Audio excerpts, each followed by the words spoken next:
Most dangerous places in the world no one can come back alive. Top 4 Nassau Public Library. Top 3 Weapon of Mass Instruction. Top 2 Conjuring Arts Research Center. Top 1 University of Southern Denmark. Nassau Public Library. Nassau Public Library, the largest and oldest in the Bahamas, features unique Arawak, indigenous peoples of South America and of the Caribbean, artifacts and a collection of historic prints, colonial documents, and old newspapers.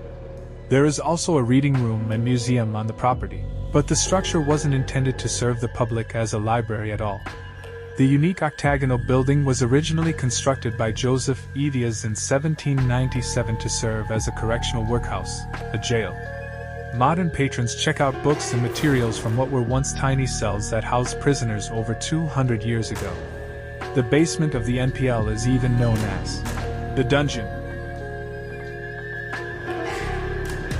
Weapon of mass instruction. Imagine you're walking down the street, minding your own business, when, out of nowhere, an armored tank, complete with a gun turret, glides down the avenue, seemingly in your direction. That's exactly what artist Raul Lemasov does in the streets of Argentina, only his tank is a mobile library he calls a weapon of mass instruction, and its purpose is to disseminate books, not bullets. The tank is really a modified 1970 Ford Falcon that holds up to 900 books at a time. A whimsical and community-oriented, Lemasov says the tank can generate much social good as a structure that has the ability of transporting books, giving books away, collecting books, making a mess of people's heads. Idea for sure, but one that has probably inspired more than a moment of fear when that ominous silhouette rounds the corner. Conjuring Arts Research Center. The name, Conjuring Arts Research Center, might sound like it belongs in a story about a fictional wizarding school, but it's a real place, located in Midtown Manhattan. The dim, tightly packed library owns hundreds of books on stage magic, some dating prior to 1700.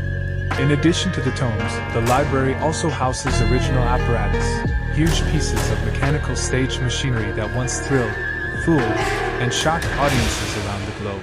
The Conjuring Arts Research Center is open by appointment only, though you can visit a couple of local magic shops they've partnered with if you wish to check out books.